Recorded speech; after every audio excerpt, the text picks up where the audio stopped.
What do you guys want? Get some sour cream and onion chips with some dip, man. Some beef jerky, some peanut butter. Get some Haagen-Dazs ice cream bars, a whole lot of hot. Make sure chocolate, gotta have chocolate, man. Some popcorn, red popcorn, graham crackers. Graham crackers is the marshmallows, the little marshmallows and little chocolate bars, and we'll make some s'mores, man. Yeah, that's what I'm saying, yo. Also celery, grape jelly, Captain Crunch with the little crunch berries. Pizzas, we need 2 big pizzas, man. Everything on them with water, whole lot of water, and onions. That's it? What's going on, everyone? Jeremy here from The Quarteringer. We are now just hours away from Elon Musk taking control of Twitter, and the employees are revolting. No, not like that. They are revolting against him and have dared to give him a list of demands. I don't think that Elon Musk deals with lists and demands from underlings very, very well. This is the classic entitled Silicon Valley mindset. But it's gonna be absolutely amazing. Twitter employees send open letter protesting Musk possibly cutting 75% of employees. And look, let me say this. If you work there, I 100% understand being concerned by that number. Like, see, that's a reasonable concern.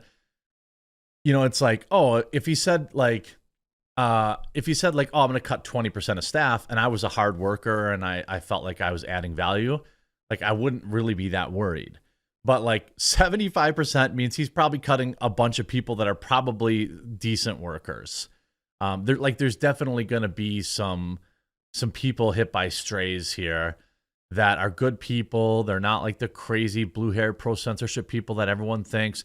Look, maybe Twitter is actually like full of these people. I don't think it is, but maybe. Is it possible that 100% of people that work there are far left-wing, lunatic, pro-censorship people? I think it's extremely unlikely. So a lot of the face of the Twitter employee, that probably isn't true, although I could be wrong.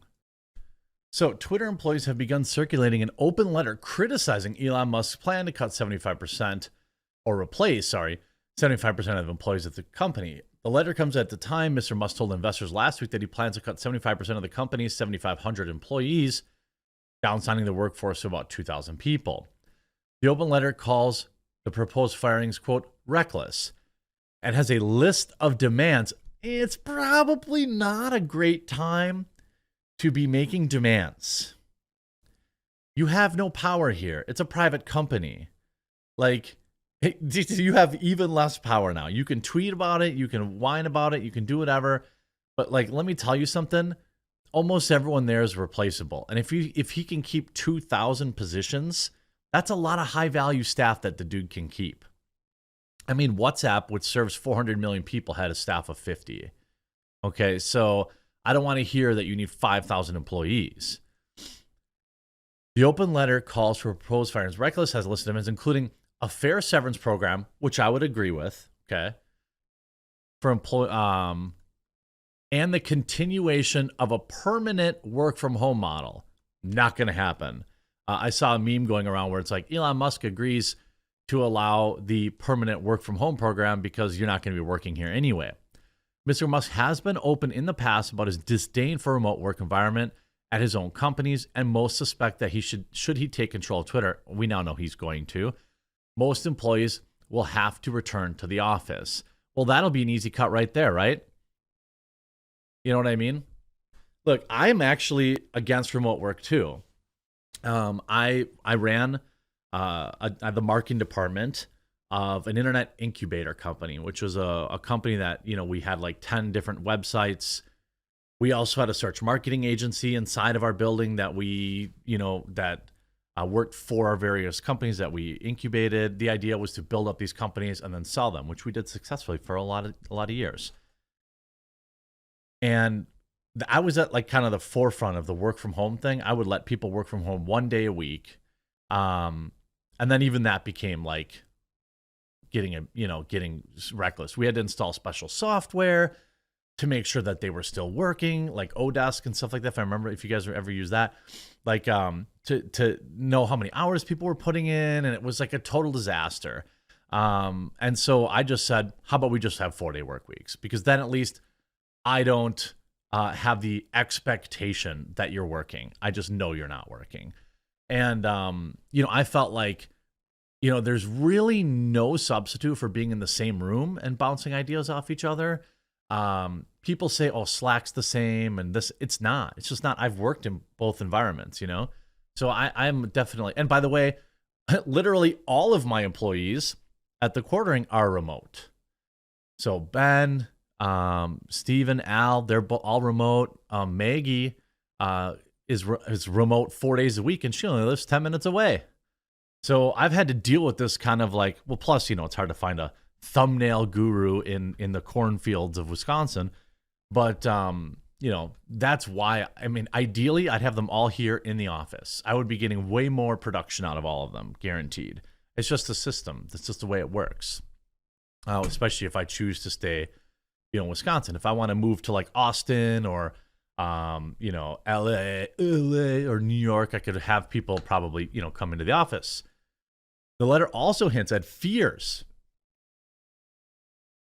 of ideological discrimination should he take over. Quote, we demand that leadership does not discriminate against workers on the basis of their race, gender, or orientation. All these things are fine. Or political beliefs. We also demand safety for workers on visas who will be forced to leave the country they work in if they're laid off. Now, I don't know if that's necessarily true. They would have, I assume, some time to go get a different job. Maybe I'm wrong about that. Some experts have also cited operational concerns with large layoffs at a social media company like Twitter. Concerns regarding the internal presence of Twitter as one of the most popular social media platforms were echoed in the letter. Quote, Twitter has significant effects on societies and communities across the globe. Yeah, that's kind of the problem. As we speak, Twitter is helping uplift independent journalism in Ukraine and Iran, as well as powering social movements around the world. How do 5,000 employees in America change that? Or what does that even mean? What is that? What difference does that make?